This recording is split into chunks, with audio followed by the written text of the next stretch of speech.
What a crowd. Good to see you today. I know we've got about 50 people, I think, that left at 2 o'clock yesterday morning from Golden Corner Church, headed to the beach together. So I was kind of expecting a slim crowd, and that's not what we have, and I'm so glad that you're here, because today I'm going to do my dead level best to help you recover something you've lost. It's something that you used to possess. And oh, what a treasure it was. This treasure enabled you to weather the fiercest of storms and endure the darkest nights. With it, in spite of your circumstances, you rose each day anticipating the best. But tragically, somewhere along your journey, you lost this precious gem. You no longer greet the day anticipating deliverance or good fortune or better days.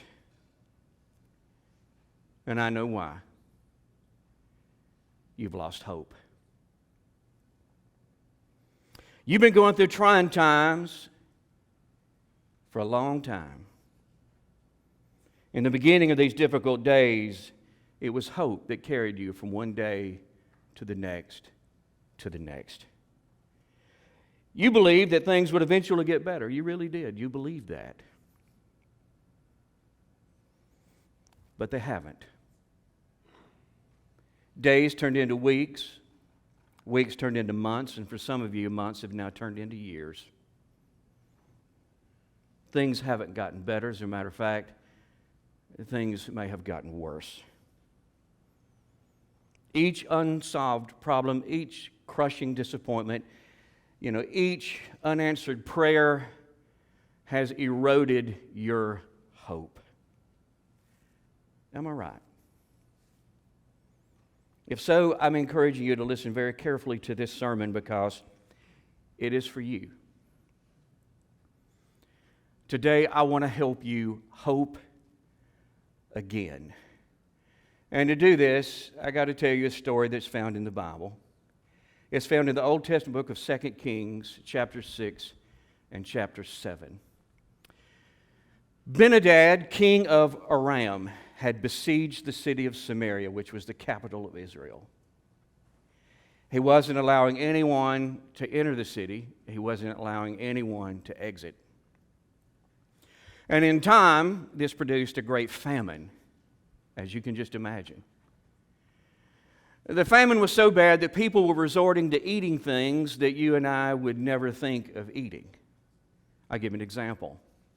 If you were kind of well-to-do, if you had some means, you could go to the local meat market and you could buy a donkey's head. Now listen to me. A donkey's head is bringing top money. 80 pieces of silver, which would have been like a 2-pound wedge of silver you would give in exchange for this donkey's head. Greg, can you imagine this?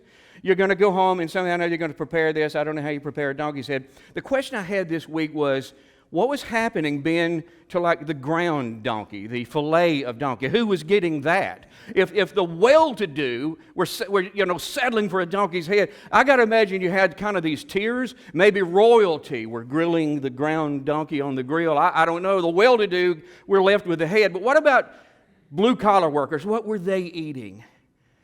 Well, you would go down to the market, 5 pieces of silver, 2 ounces of silver. You could purchase a 10-ounce cup of dove's dung. And what did they do? Did they fertilize tomato plants with it? No. They ate it. You go, now Ronnie, wait a minute. Let me see if we're on the same page here. When you say dove's dung, is it what I'm thinking it was? It's exactly what you're thinking it was. So you had kind of royalty. They're eating the ground donkey. You got the well-to-do donkey's head. You got the middle class eating dove droppings. What about the poor? What were they eating? The king of Samaria walked through town one day, and a lady ran up to him, and she said, King, I desperately need your help. Well, he's under a lot of stress, as you can imagine. So he turned, and he kind of snapped at her. And he said, what would you like for me to do? Will you want me to go to the market? and buy you some groceries. While I'm at it, do you want me to run by Total Wine and get you a bottle of wine to drink with your meal tonight? I mean, what do you want? If God is not going to help us, what do you think I can do? Then he realized something. This woman wasn't to blame. And he calmed down. He said, what can I do for you? She said, yesterday, I was talking with this lady, and she had a suggestion. It was an idea. She suggested that we kill my son, butcher him, cook him, and eat him. We made this deal that if you will do that, then tomorrow we will do the same to my son. So, King, I killed my boy.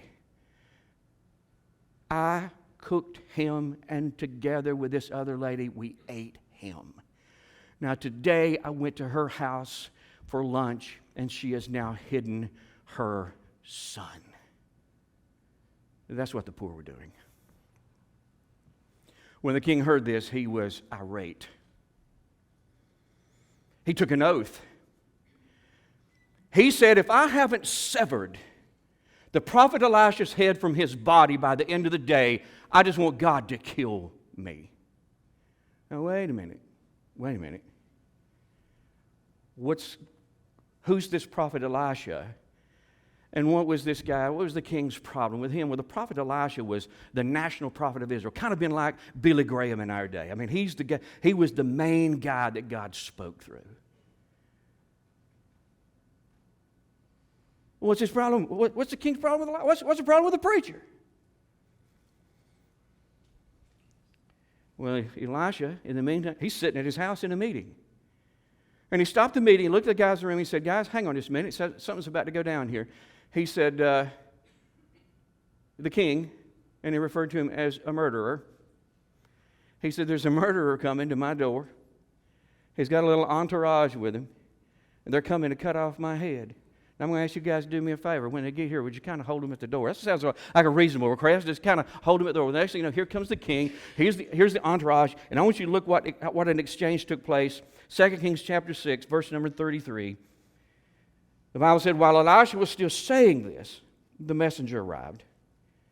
And the king said, all this misery is from the Lord. Now look at this.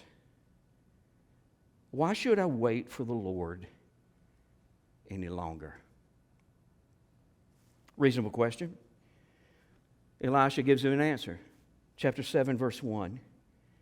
Elisha replied, listen to this message from the Lord. You catch that? Listen to this message from the Lord. This is what the Lord says. By this time tomorrow, in the markets of Samaria, 6 quarts of choice flour will cost only 1 piece of silver. Don't you catch up? Just pay attention to this.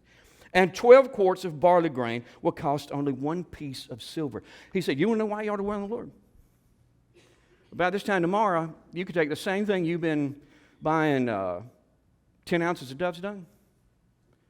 You'll get 30 quarts of choice flour. Not just any flour. I'm talking about the good stuff. Same thing.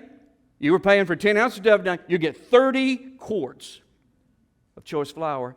Or you could get 60 quarts of barley grain with the same money by this time tomorrow. The king of Israel was furious with Elisha. Apparently, in the early days of the siege, he had gone to Elisha asking for advice. I think he had it in his mind, the best thing we could do is surrender now. And Elisha advised him, don't do that. Don't give up. Don't give in here. He said, as a matter of fact, here's what you have to do. Wait patiently on the Lord. He's going to deliver us. Let's wait patiently on the Lord. The king followed Elisha's counsel, and what happened? Did God rescue these Israelites? No. He didn't. With the passing of time, their situation just worsened. Therefore, the king blamed Elisha and planned to kill him for giving him bad advice. Be careful about the advice. You just say, he said, hey, the guy gave me bad advice. I'm going to execute him. It seems to me now that the king has come back to Elisha, and once again he's considering surrender. And once again Elisha goes, please don't do that. Here's what I think you ought to do. You ought to wait on the Lord. The king asked, can you give me one good reason? We've been here before. You've given me this advice before. Can you give me one good reason I should wait on the Lord any longer? Elisha responded with a message from the Lord. God told the king through the lips of the prophet, and here's the Hodge paraphrase of what he said, this is about over,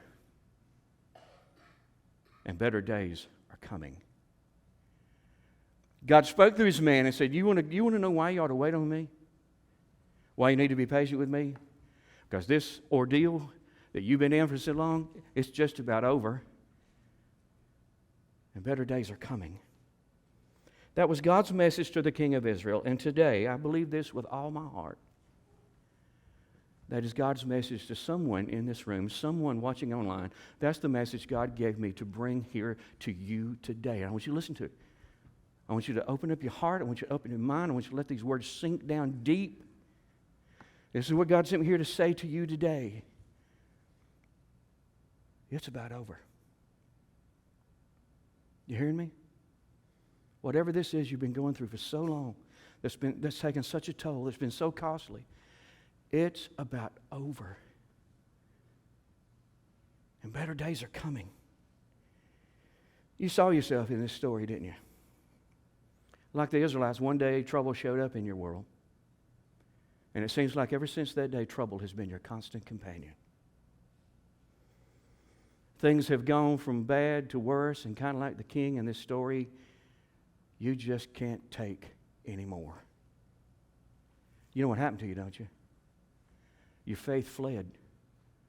And when it did, it took hope with it. Therefore, this is what I think many of you are doing. I think you're contemplating giving up. Kind of like the king in the story. You're contemplating surrender. You're thinking that maybe you just need to give up on God. Well, before you throw in the towel, please hear what God is saying to you. It's about over. And better days are coming. This dark, difficult chapter in your life is going to end and end soon. And a better chapter is going to unfold. So don't give up. Now, I know what many of you are thinking. Ronnie.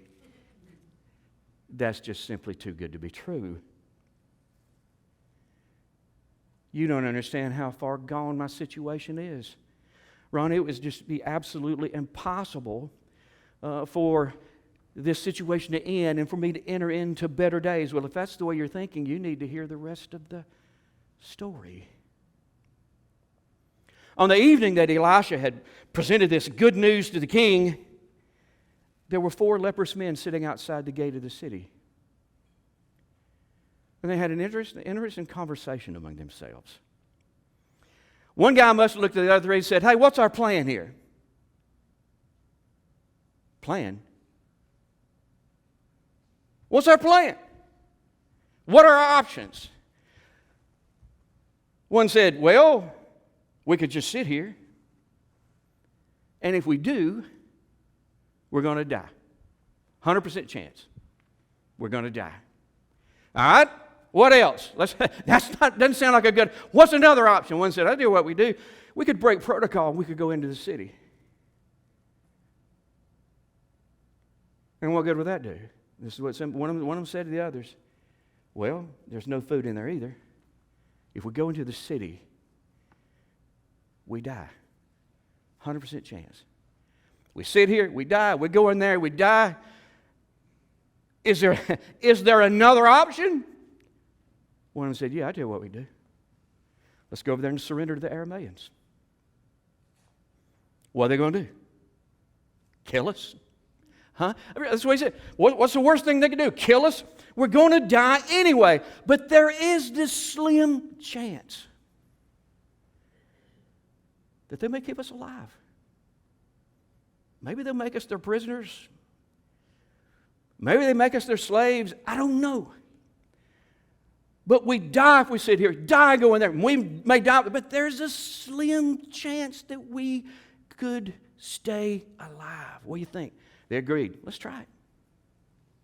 So at twilight, these 4 lepers start to the Aramean camp. I guess you could say they're demonstrating some degree of faith, Donnie. They start at the Aramean camp. They get there. They get to the edge of the camp. And they're surprised by what they found. I'm sure they were anticipating that they were going to be met by guards.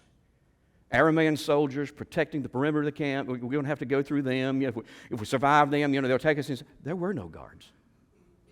No sentries, no watchmen. So they go into the town.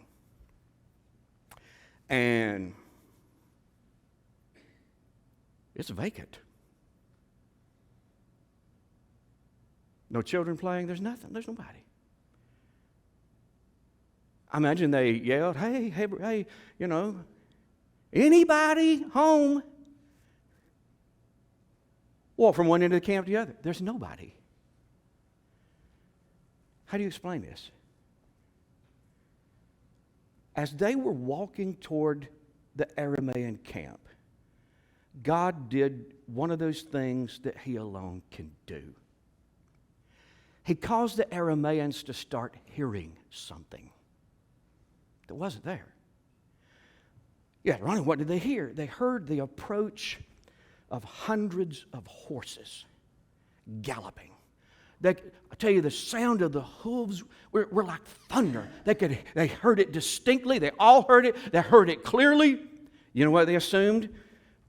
Boggs, they assumed the cavalry is coming. That's not all they heard. They could hear the squeak and the creak of chariot wheels. Oh, distinctly. They surmised it's not just the cavalry. They're bringing the artillery. Those are chariots coming. In addition, they heard the low roar of a large army approaching. So they're thinking cavalry, artillery, infantry. Man, somebody's bringing out the big guns against us. Somebody said, I'll tell you what's happened. The nations surrounding Israel, they formed an alliance, and they're coming to rescue Israel from our siege. Panic overtook them to the point that they fled for their lives. The Bible said they ran madly into the night. They didn't stop and saddle up a horse to ride off with. They left them. No mule, Greg. They left them standing. They didn't cut off the stove. They didn't grab their wallet. They just went running wildly into the night for their lives. And so these 4 guys walk into camp and they found everything just as it was. I see this big Dutch oven sitting over an open fire, got a big stew in it. This is what the Bible said. These guys went from tent to tent eating. Raiding the fridge. What's in here? It said that they gladly opened up one bottle of wine after another and they drank. Hey, listen, these guys are feasting, they're partying. You know what they're thinking? Our ship came in, boys.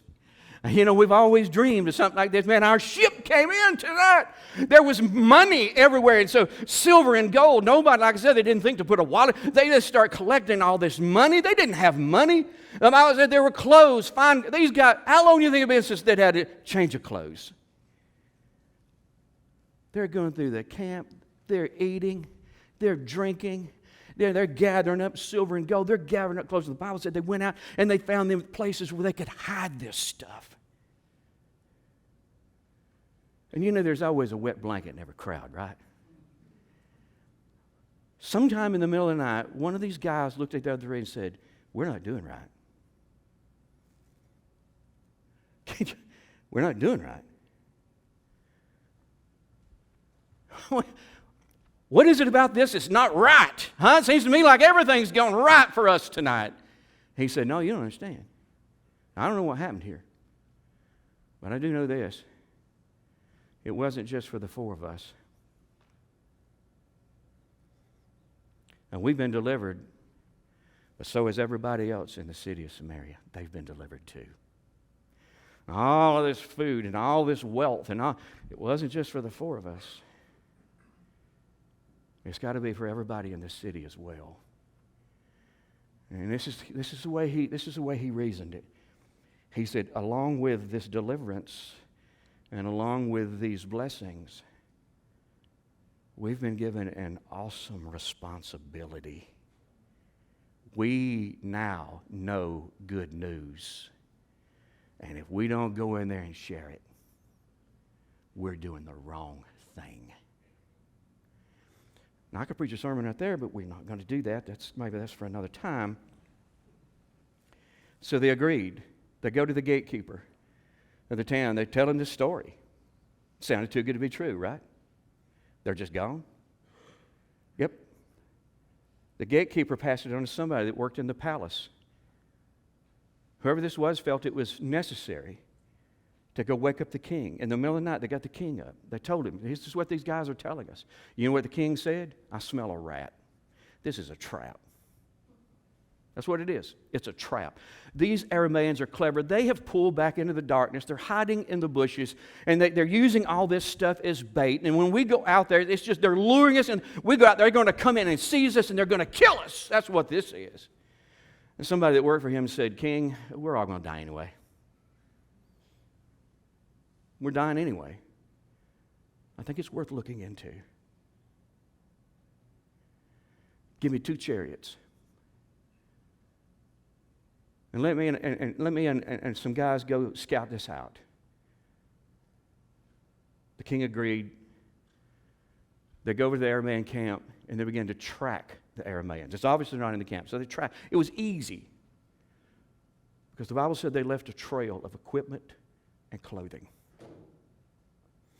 I don't know, man, it kind of reminded me of that first 3 miles on the AT when all these people got an 80-pound pack. They're going to go, they're going for a 2,000-mile walk, and that first 3 or 4 miles, you're finding hatchets and machetes and all this stuff. People going, I'm not going to be able to make it with it. I think it was kind of that way. They were just, there were clothing, pocket knives, all kind of stuff just strewn everywhere. They followed them easily down to the Jordan River and realized these guys are really gone. They go back and tell the king. The king issued a proclamation to the citizens of Samaria. And look what happened, chapter 7, verse number 16.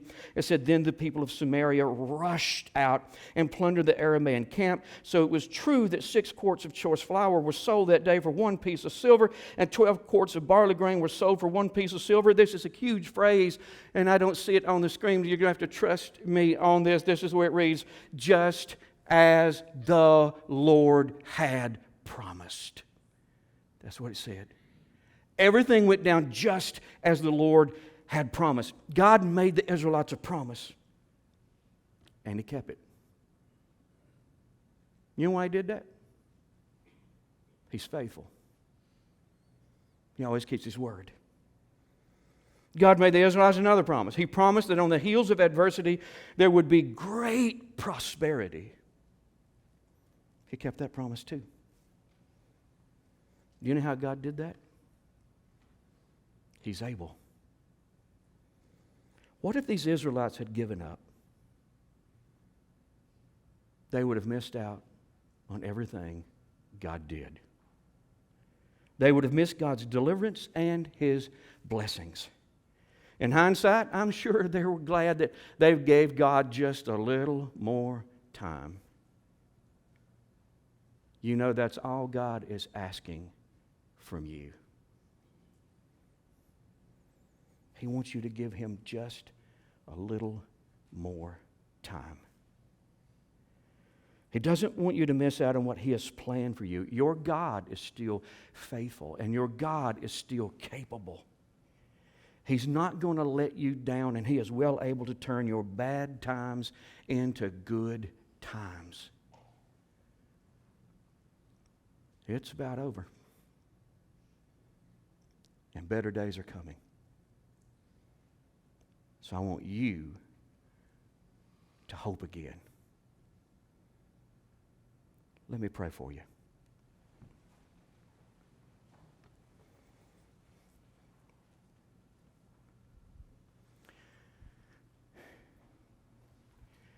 As I read this story this week, I found it inundated with people who would hear good news and immediately respond, that's not going to happen.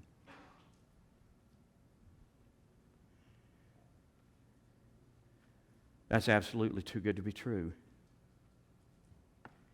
I'm going to ask you to do one thing here, because that thought is circling in some of your minds. So much of this story fits your life. And in your mind, you heard that it's about over and better days are coming. You're thinking, I wish that were for me. Why wouldn't it be?